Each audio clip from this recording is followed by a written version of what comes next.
We begin, though, with breaking news of a plane crash in southern Oregon. A small plane with 2 people on board went down in a neighborhood in Medford. A witness who helped the pilot and co-pilot with their injuries says the pilot told them they lost a fuel pump, which caused that crash. The pilots have been taken to a hospital. Nobody on the ground was hurt.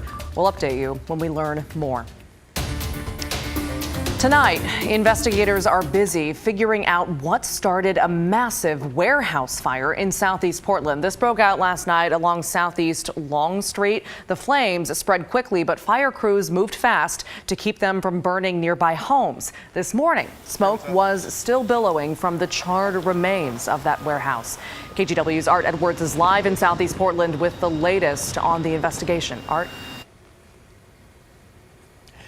Maggie, investigators really still have a lot of work they're going to have to do to get this investigation completed. There are still hot spots. In fact, firefighters were just putting water on this a few minutes ago, just stopped a few minutes ago, and they've had to bring in heavy equipment, what you see right there, to be able to sift through what's left of the building. The flames could be seen for miles around. We got a commercial building. This is video from the camera on top of the Wells Fargo building on the other side of the river. Heavy fire, Alpha side. This fire went to 3 alarms. By the time firefighters got on the scene, the flames were shooting through the roof. We saw this billowing smoke and stuff. Adam Bateman lives nearby. He went outside to see the fire for himself.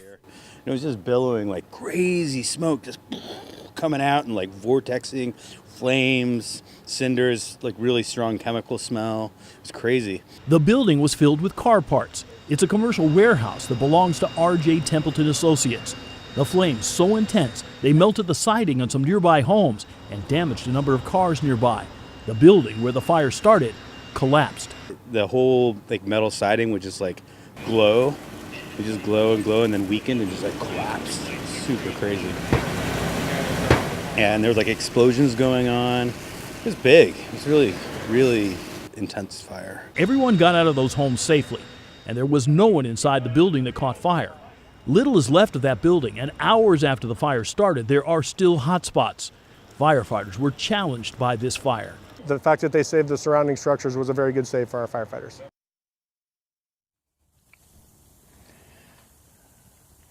Now, they needed so much water to fight this fire that the Water Bureau had to divert water to this area, to the hydrants into this area, for the firefighters to be able to use. Investigators say it's going to take some time, but they are confident that they will be able to find the cause of the fire here at this warehouse. They do say that if you have any information on what may have happened out here, you should call Portland Fire and Rescue. Back to you. All right, Art Edwards live for us tonight. Art, thank you very much. Now to big trouble for a TriMet bus driver. She's been charged with driving under the influence after deputies say several people reported seeing a bus swerving and driving erratically. Here's her mugshot right here. Her name is Vanessa Krinker. She's 46 years old. Washington County deputies pulled her over last night in Cornelius. We're told the bus was out of service and no one else was on board. Krinker, though, is charged with reckless driving and DUII. A note, deputies say alcohol was not involved here. They're waiting right now on a toxicology test. TriMet, meanwhile, is conducting an internal investigation. And a semi-truck driver is seriously hurt after crashing on I-5. This happened this morning near Albany, and police say the driver veered into a barrier between the interstate and an off-ramp. The truck skidded and flipped over on its side. It's unclear at this point what caused this crash, what started all of that. No other cars, thankfully, were involved. The truck was carrying Gatorade, which spilled over onto the road and had to be cleaned up. President Trump is back in the United States after his trip to Europe, and he's praising an agreement announced yesterday with Mexico to avoid tariffs that he had threatened to put in place by Monday. But as NBC's Chris Pallone shows us, skeptics say it's a move to save face following strong criticism from both Democrats and Republicans. President Trump back at the White House Saturday and back on Twitter, praising a deal with Mexico he announced Friday night. Everyone very excited about the new deal with Mexico, Trump tweeted. But in reality, both the president's opponents and allies seem more relieved than anything that Trump will not impose new tariffs on Mexican goods being sold in the U.S. come Monday. The impact would have been devastating, especially in my state of Texas. If this had gone, to the full end, it would have been almost $30 billion in extra taxes that were paid by Texans. The president says Mexico has agreed to deploy thousands of troops along its southern border to stem the flow of migrants headed for the U.S. They shouldn't be allowing people to come through their country from Honduras and Guatemala, El Salvador. Excuse me, look, they walk right through our country.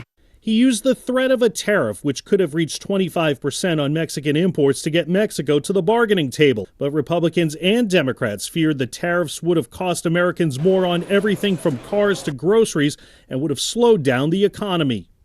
This administration has been banking on a strong economy that could withstand these tariff threats. And as we saw in yesterday's disappointing job numbers, the U.S. economy is really losing steam right now. The New York Times reported Saturday most of the deal's concessions had been agreed to months ago. And so while some critics say the president backed down, Trump is claiming victory and casting a watchful eye on the border to see if crossings continue to rise. Chris Pallone, NBC News. Travelers at one of the busiest airports in the country may have been exposed to measles. On May 26th and May 28th, health officials say an infected international traveler went through LAX. They were reported in Terminal 4 and the international terminal, potentially putting other travelers at risk. It can take up to 21 days to develop the disease after exposures. Well, back here in Oregon, seniors at Gladstone High School are waiting to find out if their senior prank will keep them from walking at graduation. This story's blowing up online. Yesterday morning, 44 students snuck into the high school and moved hundreds of desks out of classrooms and into the hallway. These are photos of their handiwork. They also replaced erasers with hot dogs.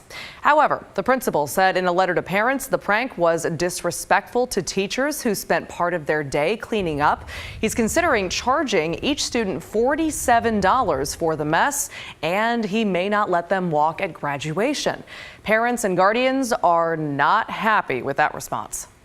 They moved some desks around and put a hot dog or two on on an eraser board. Give me a break. I feel like we have kind of lost our sense of humor. If any of these kids cannot walk for graduation due to this or have to pay $50, I think that's terrible.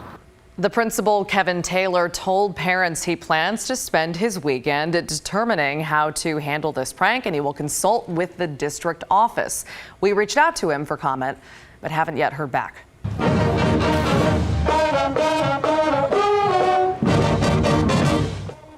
All right, for more than 100 years, we have been making memories at the highlight of the Portland Rose Festival. Yeah, we're talking about the Grand Floral Parade. It definitely did not disappoint. Sparkling floral floats, iconic clowns, dancers, all of that you just saw were on full display. And one of the bands marching proudly by, right here, you can see the video of it, is the same band that broke hearts last weekend with that sad video of a bunch of kids performing alone in front of their school. That was a big one. KGW's Brittany Falkers joins us from the Grand Floral Showcase in downtown. Brittany, man, what a difference a week makes. Yeah, a big difference, Maggie. These kids went from marching in their school parking lot to the biggest parade in Portland in front of thousands of people. Now, the Canby High School Marching Band wasn't in the original lineup like these beautiful floats that you see behind me. But after a mishap with transportation kept them from the Starlight Parade last weekend, they turned misfortune into lasting memories. Who's excited to go to the Grand Floral Parade today? Yeah! Saturday morning, these young musicians from Canby High School loaded up their instruments and their excitement. It's kind of like that adrenaline rush, but doing something really exciting. Hitting the road for Portland to show off their talents in the Grand Floral Parade. It's amazing that we get to march with everybody in the Grand Floral Parade because it's such a big deal, for a high school band to be able to play with everybody, like the big dogs. So it's a really exciting opportunity. Yeah. But that wasn't always the plan. I am extraordinarily grateful because we have worked so hard over the past month and a half. jacket. It's a second chance for these kids after a problem with paperwork left the band stranded without transportation to perform in last weekend's Starlight Parade. To have that taken away, yeah, it's you know, it's a little frustrating at first, but what came out of it is just so incredible. I think it's just a really great time.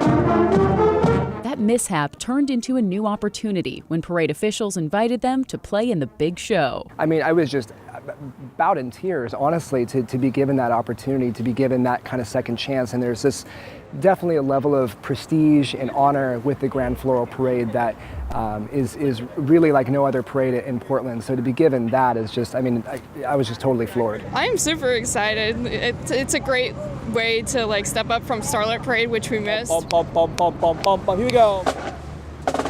Months of practice, preparation, and persistence, paying off and teaching these kids an important life lesson. It's just really cool. I mean, one door closes, another opens.